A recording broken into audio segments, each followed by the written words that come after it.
काही प्रमाणात उद्योग आले. कोणता उद्योग यशोमती ठाकूरांनी आणला? एका उद्योगाचं नाव सांगायचं. देवेंद्रजींनी उद्योग आणले, त्यांनी फक्त पैसे खाण्याचं काम केलं. एकही उद्योगाने उद्योग त्यांनी काढला होता ना. डेअरी काढली होती, स्वतःच्या जवायला घेऊन सबसिडी खाऊन मोकळी झाली. हा काय विकास आहे काय? कोणता उद्योग हे केलं? तरुणासाठी काय केलं? एखादं नवीन पोरासाठी जे स्पर्धा परीक्षाला बसतात बिचारे, एखादं सेंटर तरी उघडलं का? काही केल्या सुविधा सुखसुवी त्याच्यासाठी? ग्रामीण भागातल्या लोकांसाठी, मुलांसाठी हे आवश्यक आहे. स्पर्धेचं युग आहे. या स्पर्धेच्या युगात हा ग्रामीण विद्यार्थी टिकला पाहिजे, ग्रामीण युवक टिकला पाहिजे. त्यासाठी काहीतरी करण्याची गरज आहे. नमस्कार मंडळी, बरेच दिवसानंतर तुमच्या समोर येते आहे. खरं मुंबईच्या मीटिंगा होत्या, दिल्लीची CWCची मीटिंग होती. आज मी परत मुंबईला आलेली आहे आणि 2-3 दिवसात नक्कीच अमरावतीला येते. प्रवासाच्या दरम्यान काही व्हिडिओज बघायला मिळाले आणि आपल्या विरुद्ध जे कॉन्ट्रॅक्टर उभे होते त्यांचाही एक व्हिडिओ अतिशय गुरमटपणानं त्या ठिकाणी मी बघितला आणि लोक त्यांना हेच म्हणत होते की अरे यशोमतीताईंना पाडणारा माणूस. अच्छा, तुमचं रेकग्निशन पण आमच्यामुळे होतं आहे.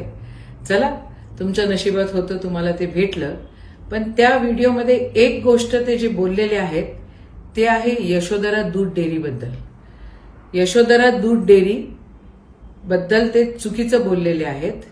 ते म्हटलेले आहेत की मी काहीच केलेलं नाही आणि मी कोणताच प्रोजेक्ट आणलेला नाही. जे काय केलेलं आहे ते देवेंद्रजींनी केलेलं आहे आणि यशोमती ठाकूरांनी जो काय डेअरी सुरू केलेली होती ती डेअरी म्हणे सबसिडी खाल्ली आणि ती बंद वगैरे केली असं तसं.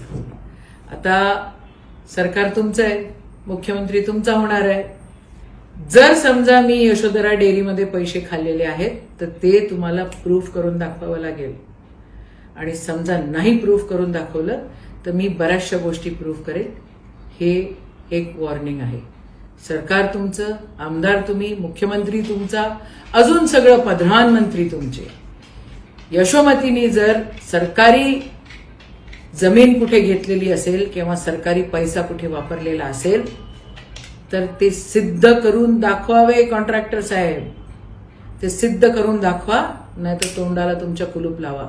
शानपणा नाही मागायचा, हे नाही चालणार.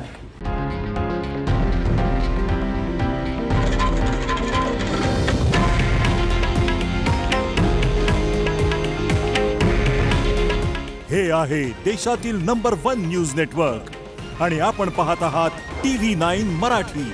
काळजी तुमची, हित महाराष्ट्राचं.